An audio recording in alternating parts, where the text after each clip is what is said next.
Islam.Kentau ұсынады. Ұстаз Арман Қуанышбаев.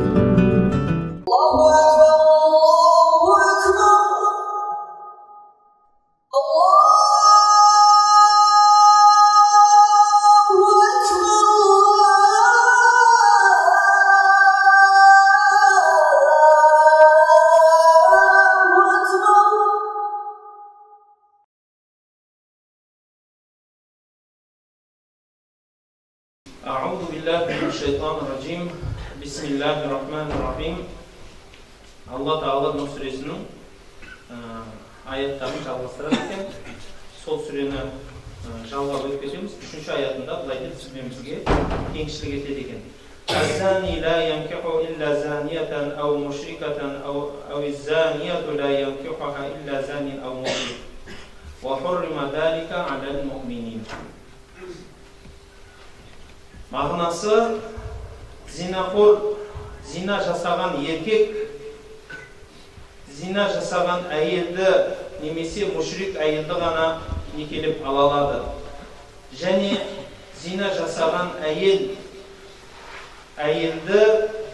зина жасаушы еркек немесе мүшрик әйел ғана, мүшрик еркек ғана сол әйелді өзіне жар етіп ала алады деген мағына. Ал мұъмин адамдарға бұл істер, бұндай неке қатынастары арам деп аталады.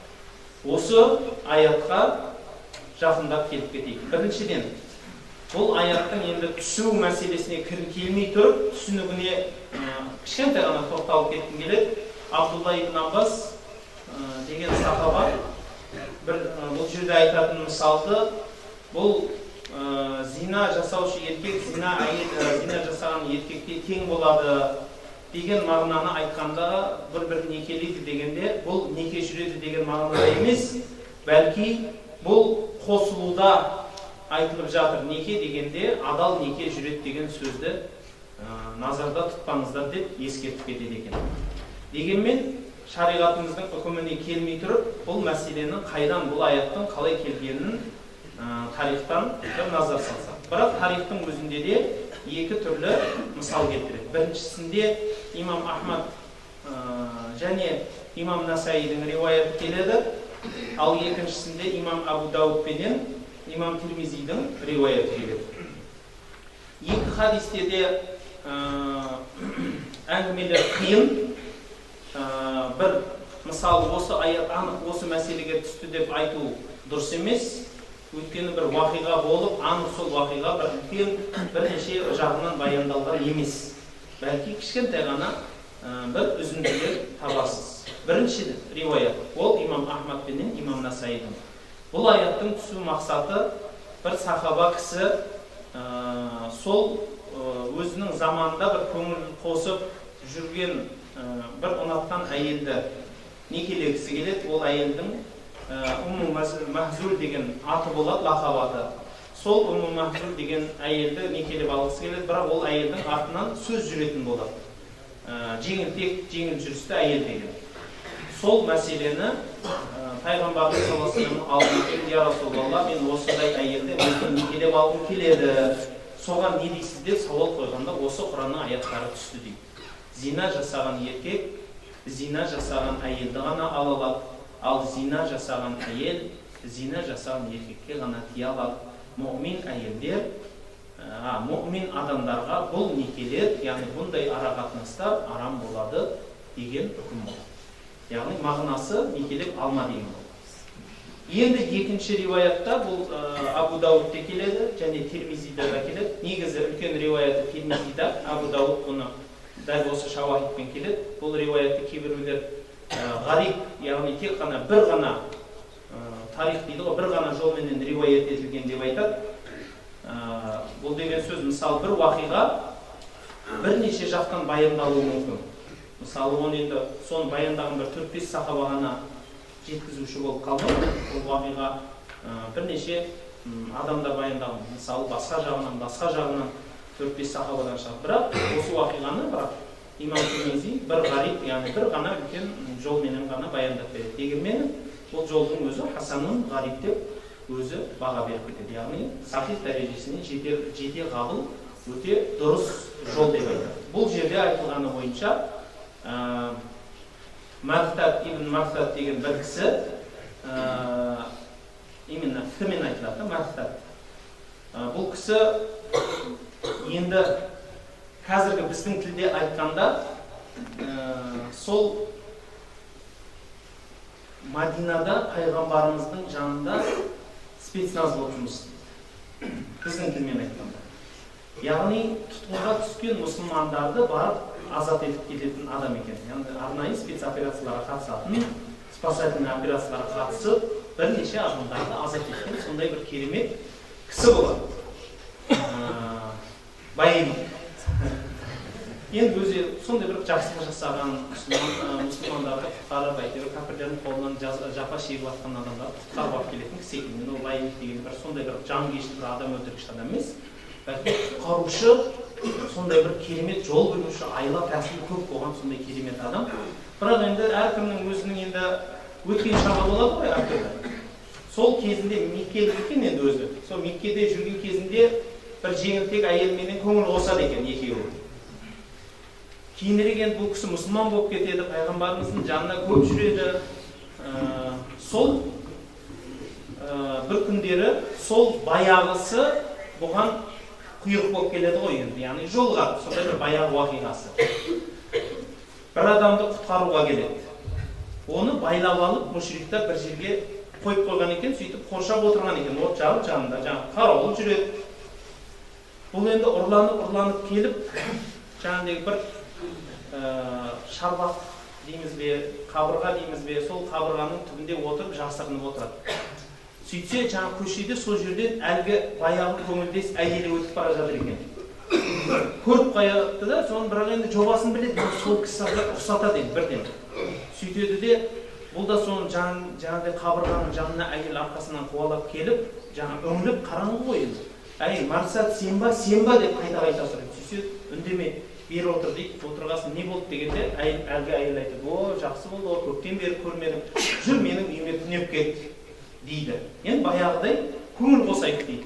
Онда бұл кісі түсіндіреді оған, жоқ, кешір, енді мен осы иманға келіп, сонда Алланың жолын танығалы бері бұл жолдан шеттедім, Алла тағала зинаны арам етті дейді. Бірақ енді егер маған деген көңілің болса, некелеп алайын деген ниет білдіреді сол жерде. Бірақ анау кісі сен немене біртүрлі болып қалғансың дейді, анау әйел бұған енді ашуланып сол жерде орнынан тұрады да айқайлайды, қарауылдар мына жерде ана сендердің тұтқындарын бірі ұрлайын деп жатыр. Содан анау қашып кетіп қалады. Артынан 8 адам болады.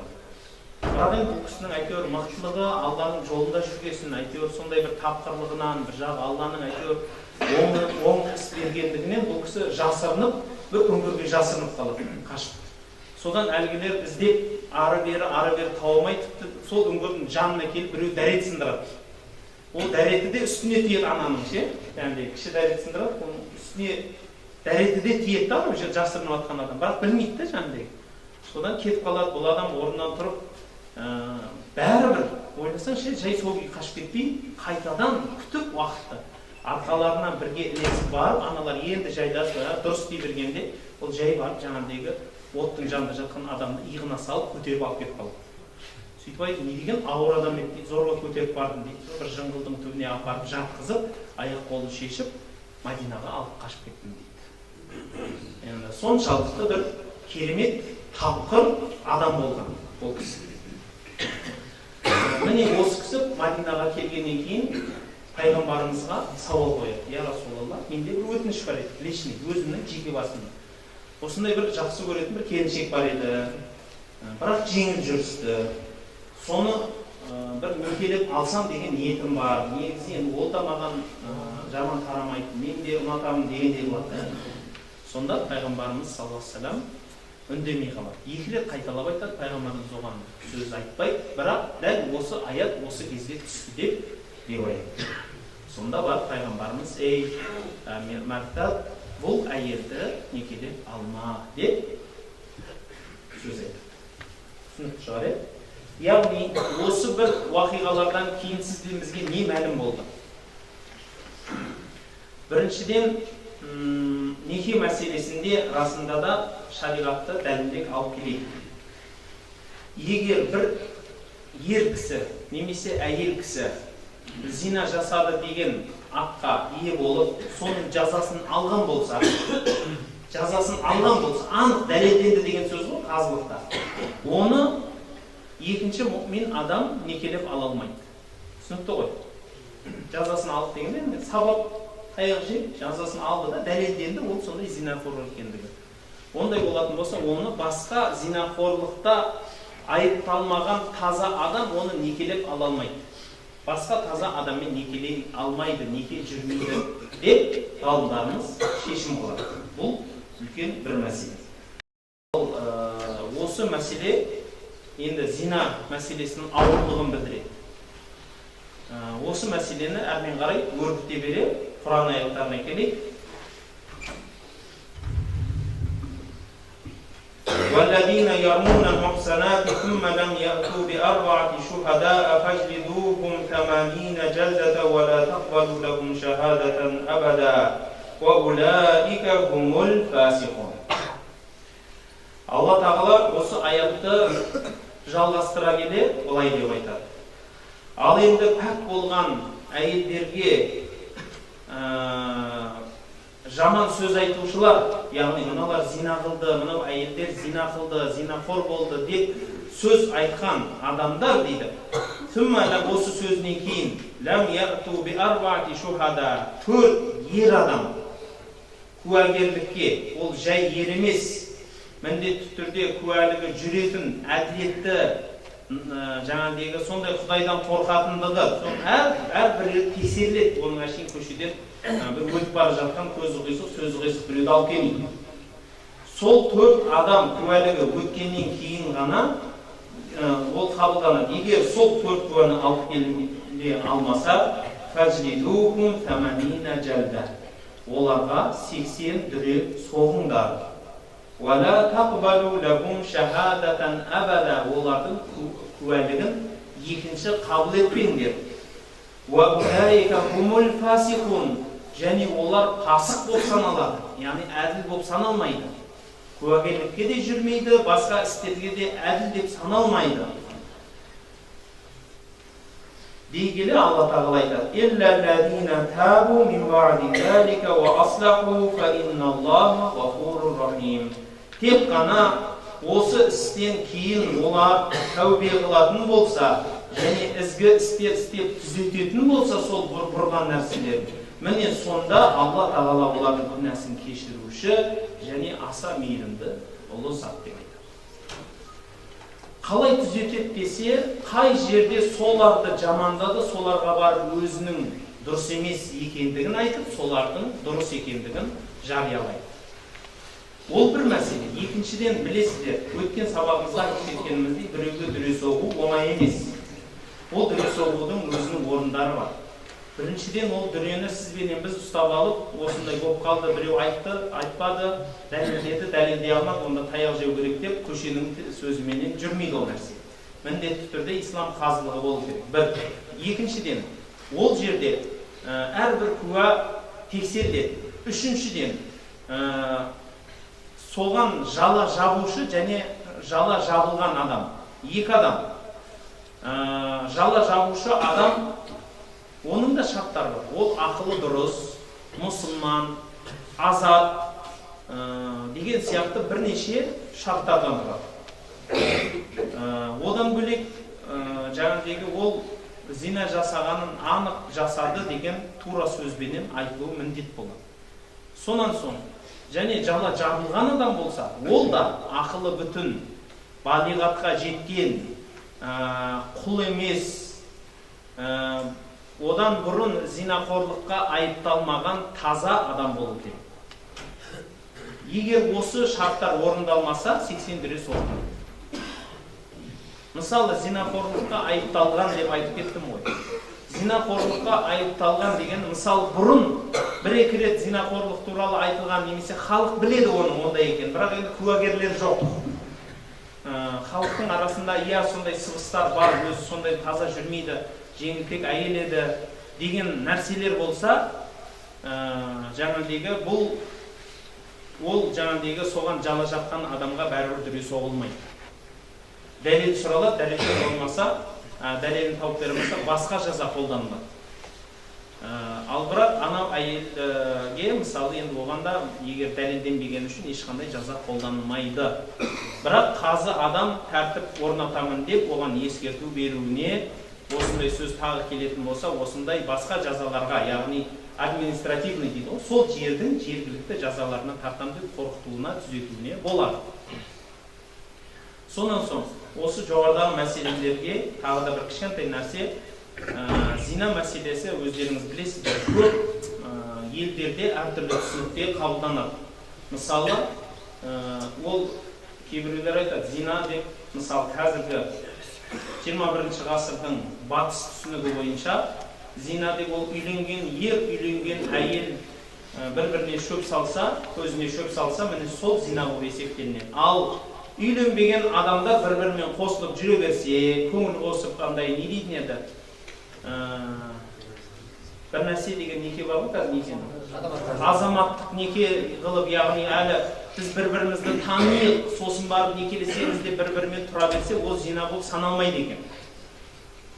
Ол енді сізбен бізге таңсық дүние емес, оған таң қалмай қойыңыз. Ол анау Парижде, Лондонда, Германияда болып жатқан уақиға емес, біздің Қазақстанда толып жүр ғой осы азаматтарымыз, жаңағы қыздарымыз, небір жаңағы кейде Құдай сақтасын намазхан адамдардың өздері сондай некесіз жағдайларда жанына адамдарды алып бірге тұратын жағдайларға шейін барғандары бар. Ол неке мәселелерін көп адам түсінбей, от кешіп жатқандары да жетеді. Бұның бәрі зинақорлық болып саналады. Әйтсе де олардың дәрежесі, олардың жазалары ислам қағидаларында әртүрлі жаза алатындығы өткен сабақтарымызда кішкентай түсіндіріп кеткенбіз.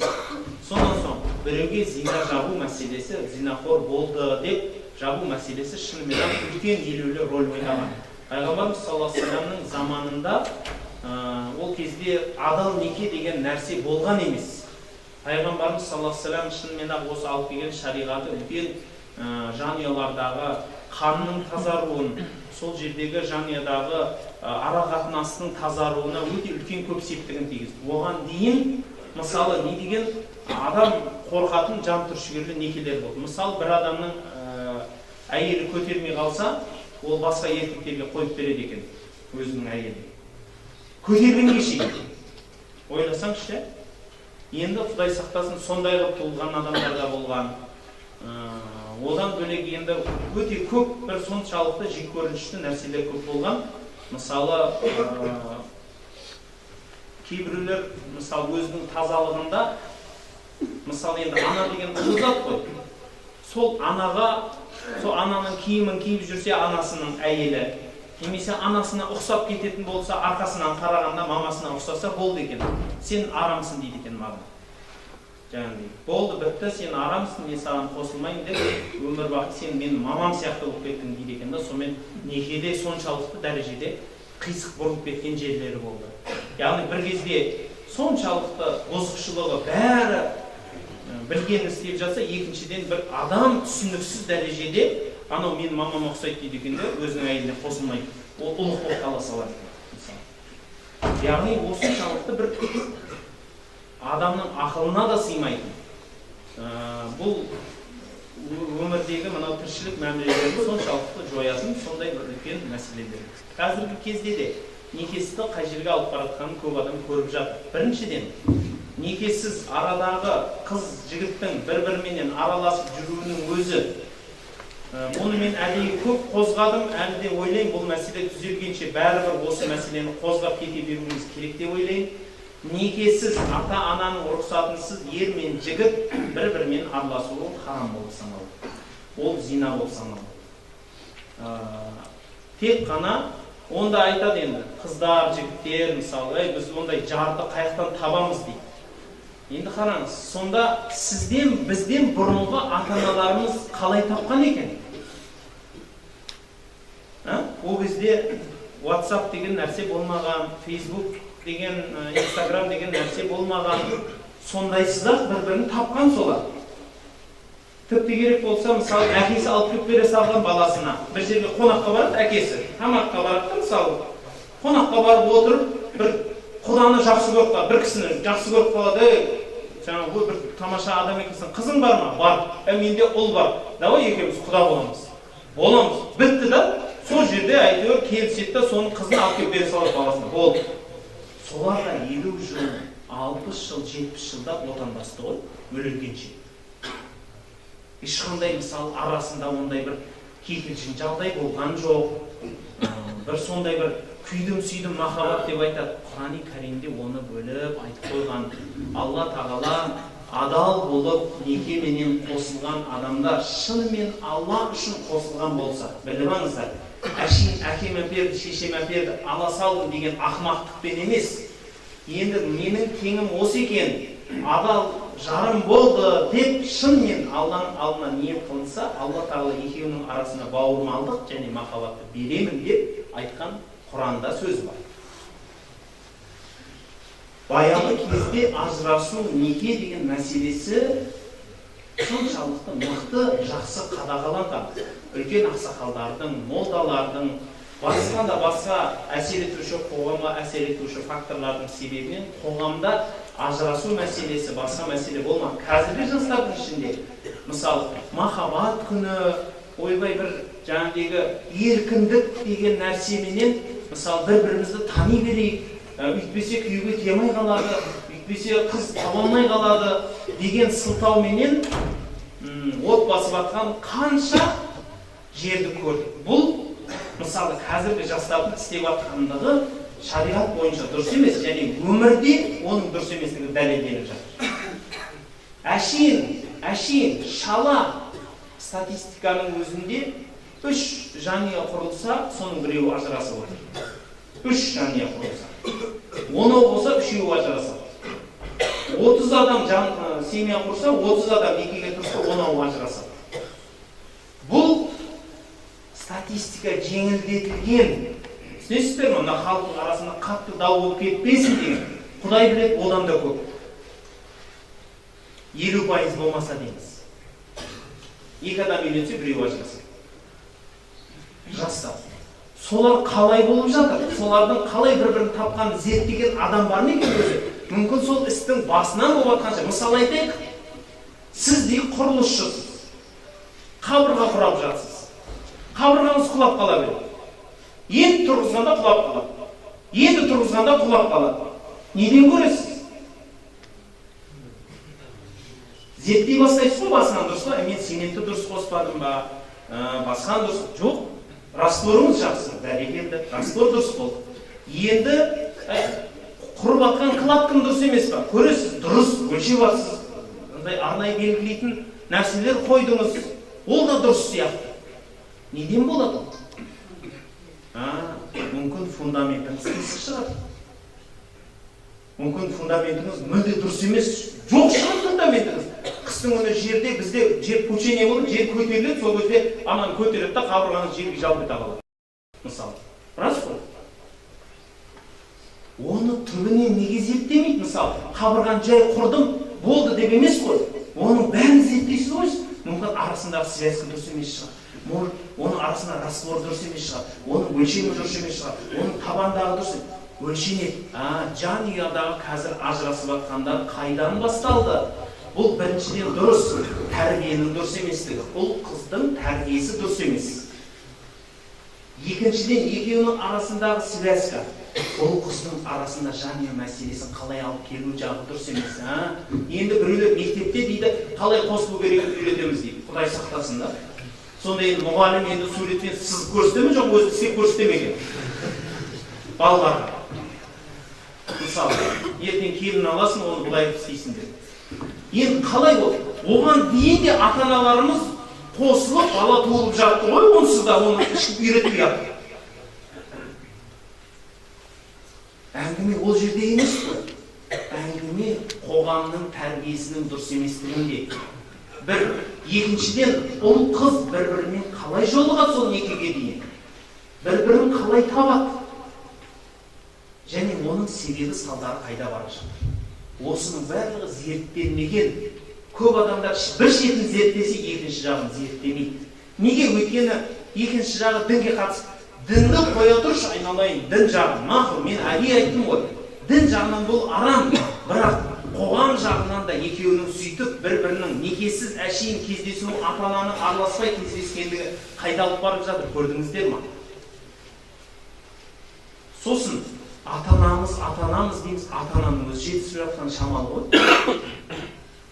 Мысалы, қазір барған енелер өзінің ұлын қызғанғаннан келіне күн көрсетпейді. Немесе екеуінің жаңағыдегі қосылғаннан кейін ұлдың енесі, яғни қыздың шешесі ар жағынан ол да мұрнын тығады. Әзіл бар ғой, білесіздер енді. Ол сөзде ұят жоқ дейді. Бір күні бір қожекең молданың алдына бір екі құдағи келіпті. Біз екеуміз құдағи болып жатырмыз. Біз екеумізге бір жаңағыдегі бір ақыл кеңесіңізді, бір жолыңызды айтсаңыз, ол қызымыз ажыраспайтын болса екен деп, жарайды, бір құйрық алып келіңіз деді. Екеуі құйрық алып, сонымен екеуін алып мыжа берді да, сонымен шығып кетіп қалды ана. Аналар әлі отыр, сонымен қарасаның молдекен келмейді дейді. Сонымен қой барып сұрайды, ұмытып кеткен шығар, жұмысы көп. Барып молдеке бір өтініш, жаңа сол біздің тірлігіміз ұмытып кеттіңіз-ау деймін деп. Не болмайды деп, сөйтсе осында екеуміз құдағи болдық. Жақсы. Енді не істеп отырсыз? Қазір ана құйрықты мыжылып, бәрекелді, сол құйрықтарды қысып жүрсеңдер деп. Қазір қалай қысып отырсың? Дәл солай қысып жүрсеңдер сол құйрықтарды. Ана ұл мен қыз екеуі қысып болады дейді. Ол фактордың біреуі ғой, біреуі ғана. Ол мәселенің бәрі ата-анада емес, бірақ сол фактордың біреуі да. Ана екі құдағи құйрық мыжып отырса, ұл мен қыз тыныш болады. Одан бөлек ұл мен қыздың да тәрбиесі жетіскен жоқ. Яғни біздің қоғам қайға кетіп бара жатыр. Міне, анау зина мәселелерінің бұл бірінші орында тәрбиесіз. Осы мұсылманның ішінде де зина мәселесі тәрбиесізге кеткен. Осы жанұяны сақтайтын осы мәселе. Осы зинаның харамдығы. Пайғамбарымыз саллаллаху алейхи ва саллям бірінші байғатул ақаба кезінде де, сахабалардың пайғамбарымызға келіп иман келтіріп жатқан кезінде де, тіпті ең соңғы қажылығындағы кезінде де айтқан қайталана беретін сөздерінің бірі зина қылмаңдар дейтін сөз. Зина қылмаңдар. Зинақорлыққа бармаңдар. Құранда не дейді? Құран-ы Кәрімде айтады: «Ла тақрабу зина» дейді. Зинаға жақындама дейді. Зина жасама деп айтпайды. Қараңызшы, яғни ла тафалу зина немесе уәла тазну деп айтпайды. Жоқ. Уәла тақрабу, яғни зинаға алып баратын жолдарды кесіңдер дейді. Зинаға не нәрсе алып барады? Еркек пен әйелдің амандасуы, арасында неке болмаған, арасында аға, інілік, әпке, қарындастық, сондай жақындығы болмаған адамның қол алысуы зинаға алып барады. Біздің ұстаздарымыздың бірі, сәл молда деген сәл анайлау бола ма әйтеуір, бір молда екен сондай боқтайды. Жас қыз ғой. Ей бала дейді, ана қыздың қолын ұстама дейді. Бүгін қол ұстасаң, ертең артын ұстайсың дейді. Енді мен артын деп онды да жұмсатып айтып жатырмын енді. Кіммен айтады да? Бүгін қол ұстасаң, ертең ана жерін ұстайсың дейді. Ол раста, ол соған барады адам, жай. Бүгін қол ұстайды, сосын ол азық қылады, сосын бетін сүйе бастайды. Жаңағыдай бетін сүйген екен құшақтай бастайды. Сосын құшақтағаннан кейін қол ар жақ бер жақтың бәрін аралайды ғой, сосын қалғанын бәрін әзірлеп. Ол бәріне жол ашып береді. Шайтан ешқашан бауырлар ше, мысалы екі тыныш, екі бір отырған адам бар ғой, мысалы бұл киноларда ғана болады ол. Мысалы ана бір-бірін бүйтіп көріп қалады да, бір-біріне жақындайды, сол жерде татырыпты киімдерін шешіп тастап бітіріп тастайды. Ол кинода болады, ол өмірде ешқандай, мысалы екі адам бір-бірін, бір қыз бен бір әйел мен еркек бір-бірін көріп қалып, екеуі бір-біріне бүйтіп келіп тұр, бәрі шешіліп сол жерде бітіріп тастамайды, ондай нәрсе болмайды. Ол өмірде жөн бол. Болса да бір миллионнан бір болатын шығар, бір сондай бір, білмеймін енді ана орнынан қан шығып жүрген адамдар болмаса. Негізі барлық нәрсені шайтан сол зинаға алып бармастан бұрын реттеп береді, тәртіптеп береді, сізге түсіріп береді. Бірінші амандастырады, амандастырғасын күлгіздіреді. жыртың екеуіңіз бір-біріңізге күлгеннен кейін жағдай сұрай бастайсыз. Жағдай сұрағасын қолын ұстайсың. Сосын ары қарай күлге береді ғой, бәрі осы сатымен түседі, ақыры екеуіңіз бір төсектен бір жастықтан бір шығасыз. Яғни шайтан ешқашан бірден, мысалы, бір әйел бір еркек екеуі көріп қалады, сол жерде бітірмейді, жай алып барады. Дәл сол сияқты Алла тағаланың бұйрығы да сондай. Зинаға алып баратын істерге бармаңдар. Зинаның өзі мында ғой оны. Соған алып баратын іске барма дейтіні содан. Өзгенің әйелінің қолын алма дейді. Иншалла осы Нұр сүресінде келіннің кіммен қалай араласатыны, кімнің алдында орамал тағатыны, тақпайтынын түсіндіріп айтамын иншалла. Ол сабақта бөлек келеді. Аға, іні деген не, оның алдында кім қалай жүру керек? Мысалы, қазір жастардан қорқасын. Мысалы, емізіп паркта өтіп бара жатсаң, мысалы, баласын емізеп отыр, мені көрдіңдер ма деп та, мысалы. Жоқ, дұрыс ол, емізген енді үлкен нәрсе ғой, бірақ сәл имену деген, бұлай өзін жасырып, теріс қарау, оны теріс қарап отқанда екінші бір адам сәл жабу деген нәрсе жоқ. Мен сосын таң қалдым, Құдай-ау, егер жұрттың алдына бүйтіп төсін жарқыратып отса, ата-анасының алдында, аға, қайнаға, басқаларының алдында білмеймін қалай жүретін ау келін дедім енді мен. Ұйқысынан қалай тұрса солай шығып кете салады ау. Немесе кейін күйеуінің қойнынан шықса, сол күйінде мамасынан қалай туып солай барып жүріп беретін шығар дедім мен. Не деген жағдайға бара жатқаны сонша, мысалы, бекер емес. Аға, іні бір-бірінің әйелін кетіп алып жатқанды қайықта жатыр. Құдай сақтасын, кейбір нәкәс, кейбір соншалықты ақымақтар арақтың кесірінен өзінің мамасымен қосылып жатқандар қанша. Бұл болып атпаған уақиға демеңіздер. Бұл біздің қоғамда жоқ, ол анау шетелде, ол айда, ол күннің үстінде сояқта жүрген аға екен дерсі. Жоқ, ол қаяқта ол. Осы біздің Қазақстанда болып жатқан уақиға жағдайлар. Бұның барлығы факторлары өте көп, бірақ ең үлкен бірінші себеп зина мәселесін түсінбеу. Зинаның не екендігін, оның жазасының не екендігін. Мына дүниенің жазасының өзі соншалықты ауыр, бірақ одан пәк болудың өзі үлкен нәрсе. Мысалы, бір адамды мынау арақпаз деп айыптаса, қандай болады? Анау намазға айтылып жатқандарыңыз өшіп қойыңыздар, намазхан екендеріңіз білеміз енді иншалла. Оны енді ескертудің қоюдың қиын, туалетте қалай отырасыздар. Азан айтқызып қой.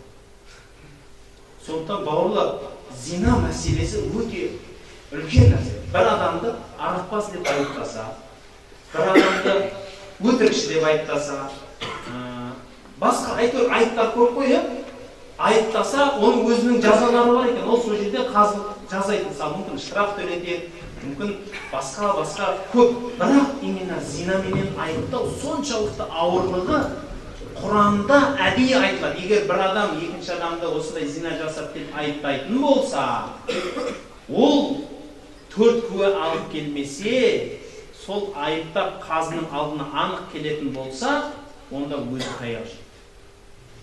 Енді осы жерден бір сұрақ шығады. Еріксіз сұрақ шығады, бауырлар. Егер енді ол адам әділ адам болса, шынымен ақ көзімен көрді ғой, енді ол енді Құдайдың алдында ант ішемін, Құран ұста десең, Құран ұстаймын, мен көрдім ғой деп тұрса, не істейді? Сонда сол адамның өзі күнәһар бола ма? Десе, ол адамның өзі күнәһар емес, бірақ істейтін ісі күнәһар болып қалады, егер дәлел алып келмесе. 4 адамның дәлелі міндет болады. Бұл қоғамды зинадан тазарту, және зинаның үлкен күнә екендігі бар. Пайғамбарымыз саллаллаху алейхи ва саллям айтады: мен Миғраж кешінде жәннат пен дозақты көрсетілді маған дейді пайғамбарымыз. Сол кезде жәннатқа, дозаққа кіретін адамдарды көрдім. Дозақтың ең көп халқы әйел екен. Бір әйелдер шашынан ілініп тұр, бір әйелдер төсінен ілініп тұр деген екен. Неге десе, шашын ашып жүрген, төсін ашып жүрген әйелдер дейді. Төс дегені бәрін емес, мысалы, ұшы көрінбесе болды деп мына жерін ашып жүргендер қаншау? Мысалы, оның барлығының артында жазасы бар. Пайғамбарымыз саллаллаху алейхи ва саллям айтады, 3 адам жәннат түгіл жәннаттың иісін иіскемейді. Біреуі ата-анасына ақ болған адам, екіншісі арақтың соңына түсіп, арақтан құрғамайтын адам, үшіншісі дәйіс адам. Пайғамбарымыз айтады, дәйіс деген кім дегенде, өзінің әйелі, анасы, қарындастары, қыздарын ашық жүргенін қызғанбаған адам деген. Солардың ашық-шашық бұтын, басқа жерлерін, абыройын ашық жүргеніне риза болған адам. Мен оны риза болмаңыз деп бір үйіңізге барып бытышын шығарып көк қойдай саба демеймін. Тәрбие беру керек бауыр. Тәрбиелей білу керек әйел кісіні. Дұрыс тәрбиелей. Еркек адам соған риза болса, жәннат түгіл жәннаттың иісін иіскемейді.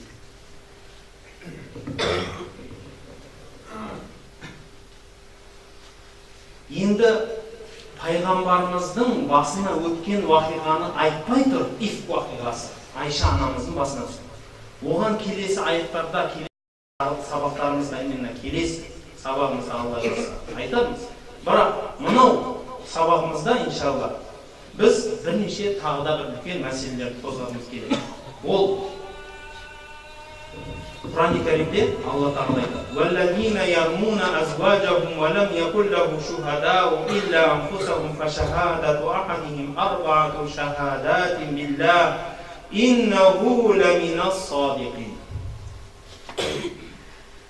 Вал хамисату анна ла'наталлахи алейхи ин кана минал кадибин. ويدرأ عنها العذاب أن تشهد 4 شهادات بالله إنه لمن الكاذبين والخامسة أن غضب الله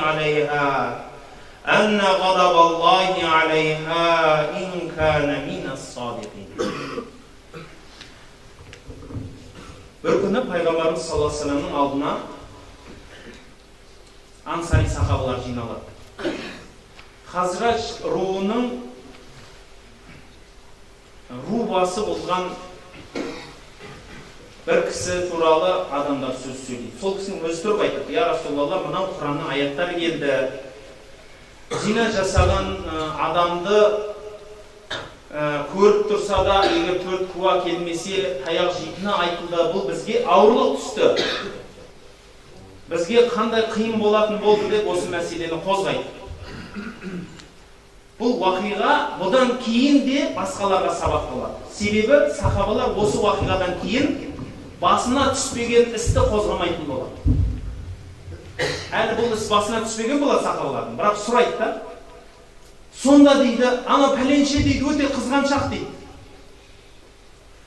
Өзі қыздай алады, бірақ ажырасқан әйелін біреу алатын болса тұмсығын бұзады дейді. Ажырасып кеткен ол әйелін қоя береді. Онымен екеуінің некесі жоқ арасында. Басқа әйелмен жүр, бірақ анау әйелі біреу алса, онымен тұмсығын бұзады. Содан кейін оның ажырасқан әйелінде адамдар алуға қорқады. Ол қалай болды енді? Осындай мәселелер қозғалып жатады. Сол мәселелерге Пайғамбарымыз саллаллаху алейхи ва саллям барынша жауап беріп тарқасады. Сол түні бір ансари сахаба кеш қайтады мешіттен. Кеш қайтып үйіне кірсе, әйелі біреумен зина жасап жатыр. Көзімен көреді. Еркекті әйелінің үстінен өңгеріп алады. Сол жер. Сөйтеді де түнмен ұйықтамай шығып, ертеңіне Пайғамбарымызға сөйтіп Пайғамбарымызға болған жайын бәрін айтып береді. "Я Расулалла, мен өзіммен көрдім, не істеймін?" Содан жанында бір сахабада естеді, содан біраз адам бұл мәселе көтеріледі, содан біреулер үкім жасай бастайды. Әйеліңді егер зинақор дейтін болсаң, 4 куә келтір, 4 куә келтірмесең, таяқ жей. Сонда бір үстіріп айтады: "Я Расулалла, сонда бір адал адам біреудің зина жасап атқанын көзімен көріп тұрса, енді 4 адамды іздеп келгенше, анау нәкастар бітіріп қояды ғой тірлігін. 4 адам әкеліңдер, көріңдер дейін дегенше, аналар бітіреді ғой оның бәрі. Сонда енді осылай қала ма бұл мәселе?" деп біреу ашылмайды. Міне осы кезде Құраннан аят түседі. Бірақ Пайғамбарымыз бұл аятты аяқ түспей тұрып, анау кісіге сен сабыр ет деп басқа нәрсені айтпайды. Содан ертеңіне Құранның мына аяты түседі. Өзінің әйелін зинақор дейтін болса дейді, бірақ ешқандай куәлері болмаса, өзінен басқа, онда шариғатта мүләана, бір-біріне лағнет айтылатын іс пайда болады. Ол бұлай жасалмайды. Біріншіден қазы мекемесінде болу керек. Екіншіден куәгер жұртшылық болу керек. Тек қана қазы және әйел емес, көпшілік адам жиналады, қазы болады. Сол адамдардың арасында еркек пен әйел екеуі келіп, еркек 4 куәліктің орнына 4 рет Алланың алдында ант етеді. Алланың атыменен ант етемін, мен шын айтушымын, осы адам зина жасады. 4 рет айтады. Бесіншісінде тоқтап, егер мен өтірік айтатын болсам, маған Алланың лағнеті болсын. Өз-өзіне лағнет айтады. Егер өтірік айтсам. Осы арқылы әйелге тасборан уәжіп болады. Бірақ әйел өзін тазалау үшін ол айтылған сөзден. Оның да куәсі жоқ. 4 рет ол да ант ішеді. Мынау адам өтірікші. Өтірік айтып, өтірікші емес, осы сөзді өтірік айтып жатыр. 4 рет ант ішеді. Бесіншісінде. Егер мынау адам шын айтатын болса, маған лағнет болсын деп өз-өзіне лағнет айтады. Түсінікті ғой, осы мәселені айтуыменен ер мен әйел 100% ажырайды. Екеуі басынан қосылмайды, ешқашан. Әйел басқа біреуге тиіспесе де қосылмайды. Бітті. Толық дәрежеде шариғат ажыратады екеуі. Және әйелдің басынан тасборан түседі. Екеуіне де ешқандай жаза қолданылмайды, бірақ үкім шығады. Әйелден туылған бала анау еркектің баласы болып саналмайды, оның атымен аталмайды, мамасының атымен аталады. Папасына ешқандай мирасқор болмайды. Мал қалса мамасының мал қалады. Әкесінен ешқандай үзіледі. Толығымен 100%. Өйткені және бірақ ол баланы да зинақор, зинадан туылған деп айтуға ешкімнің ақысы жоқ. Еркекті де, әйелді де зинақор деп ешкім айтуға ақысы жоқ. Міне осылай мәселе шешіледі. Ол мүләана деп аталады. Осы мүләана шариғатымызда да үлкен рөл атқарады. Сөздің осы жерде бір түйіні бауырлар. Осы уақиға жүз береді. Пайғамбардың алдында осы уақиғаны орындап, сахабалар көздерімен куә болды. Бұл қалай орындалғандығы жобасын бір шетін айтып кеттім. Дегенмен жоғардағы аяттарға кішкентай бір тоқталып сөзімді аяқтағым келеді. Біріншіден, Алла тағала Құран-ы Кәрімде кімде-кім адал болған әйелге зинақорсың деп айтатын болса, оған 4 куә келтіру керек. Келтірмесе 80 дүре соғылады, 3 жаза қолданады. 80 дүре соғылады. Екіншіден, ешқашан оның куәлігі алынбайды. 2. Үшіншіден, ол фасық болады. 3. Осыдан кейінгі келген аятта талас бар. Ол аятта тек қана кімде-кім тәубе қылатын болса, Алла тағала кешірімді. 4 мазхабтың 3-еуі, имам Ахмад, Шафии, Ханбали, Ахмад мазхаб, Ханбали, Шафии және Малики. 3 мазхаб бір ауыздан бұл куәгерлік туралы айтып жатыр. Жоғарыдағының бәрін Алла тағала кешіруші, одан қайтадан куә алына береді, ол кісі фасықтықтан түседі деп айтылады. Бірақ имам Абу Ханифа сөздің дәлдігін көреді. Араб тілінде истисна, яғни бір сөзді бір үкім келіп, мысалы, осындай уақиға болды деп бірнеше уақиға, мысалы, дәл осы сөзді айтайық. Егер кімде-кім пәк әйелдерге дұрыс емес осындай жалған жала жабатын болса, оған 4 куә келтірмесе, 80 дүре соғылады. Сонан соң куәлігі алынбайды, сонан соң ол фасық болады. Яғни 3 үкім келді. Тек қана тәубе қылғандар олай емес, олардың күнәсін кешірді деп, тек қана деп үзді ма? сол тек қана сөзі ең ақырғы сөзге қайтады. Мынау жоғарыдағы екі үкімге қайтпайды деп араб тілінің ережесін мысалы. Иә, араб тілінің ережесінде дәл осылай бірінші орында осылай тұрылады.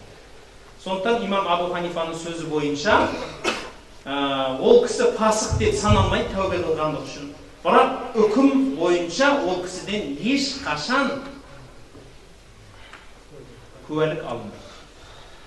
Дәл осы сөзді имам Абу Ханифаның сөзін атақты үлкен қазы, Шурай қазы, атақты үлкен ғұламалардың көпшілігі қолданады. Үлкен қазылар, үкімде жүретін қазылардың көпшілігі осы сөзді қолданады.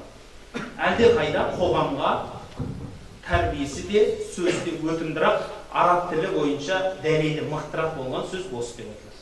Үш мазхабта бір сөз болса, имам Абу Ханифаның сөзі бір тау болған жері, бір мәселесі осы екен.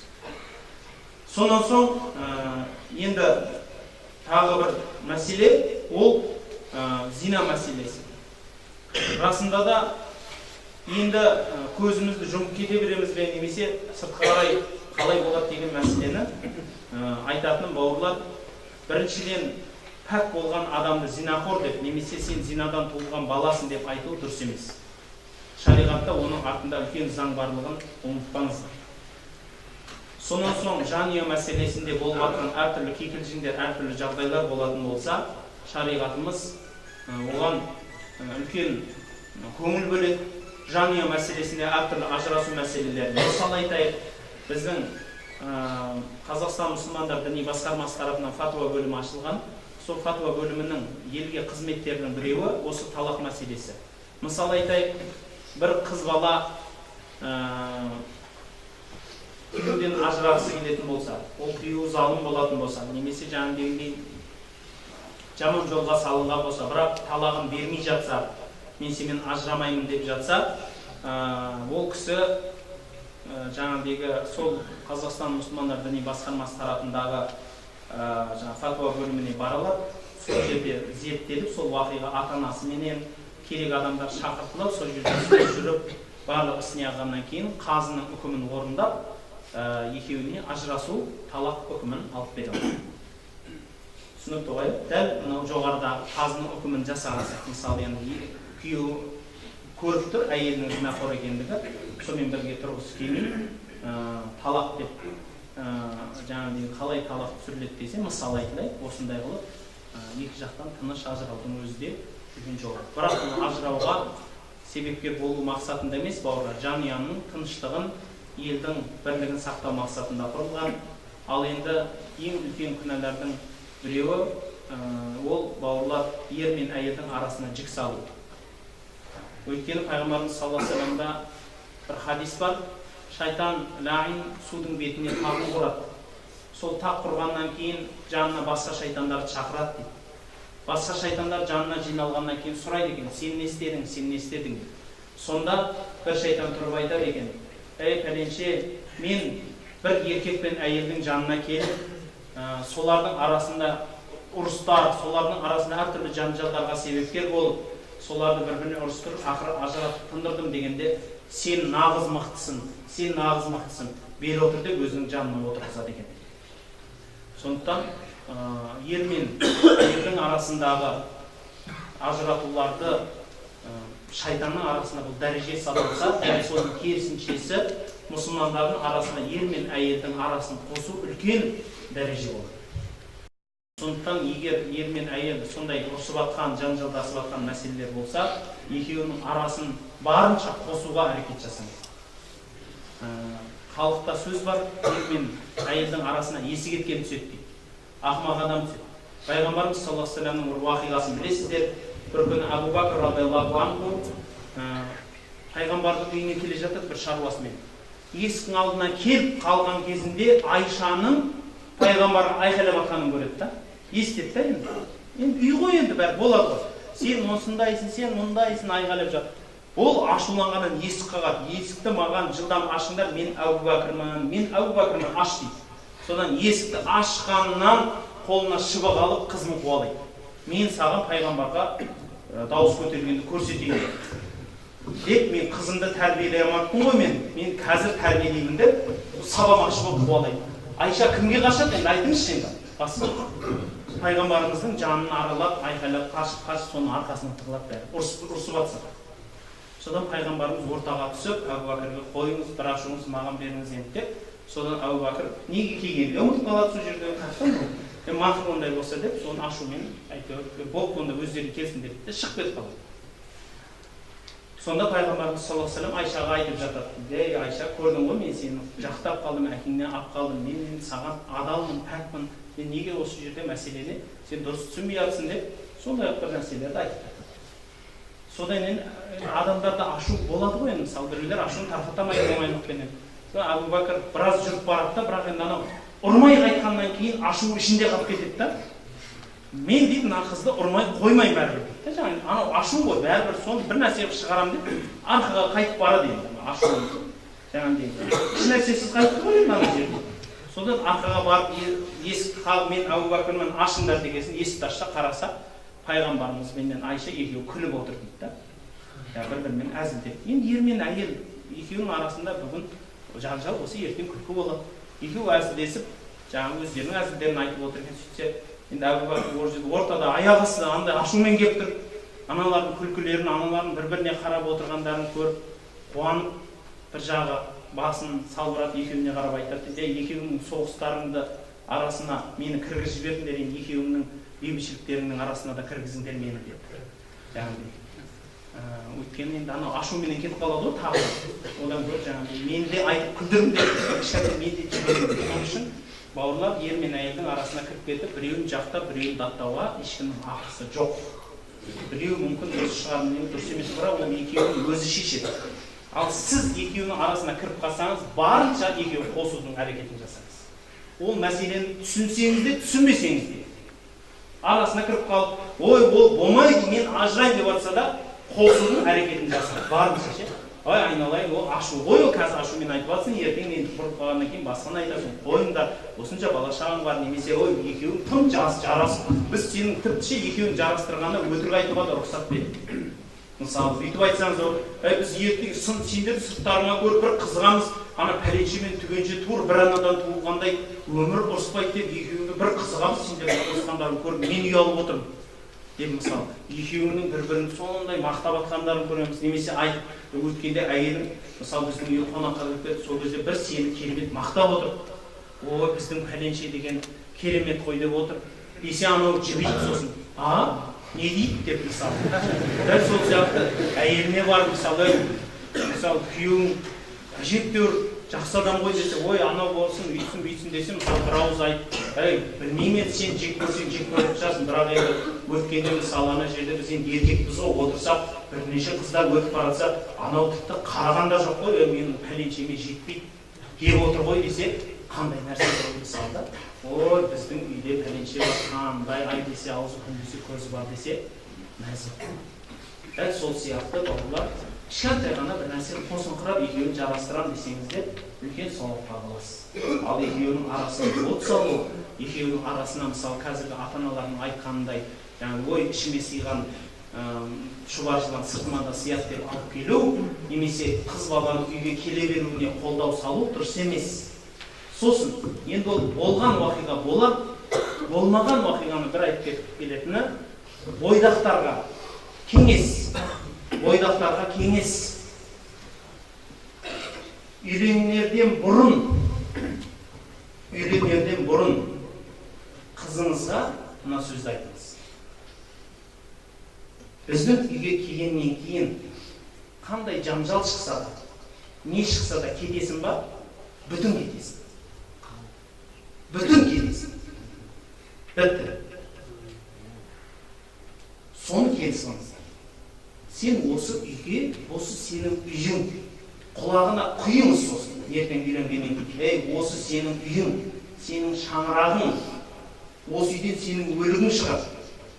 Өлсең үлкен, осы рухтың сен үлкен әжесі, үлкен апасы боласың, ақыл айтатын. Жұрттың бәрі сенен келіп ақыл сұрайтын болады ертең үлкейгенде қария болғанында.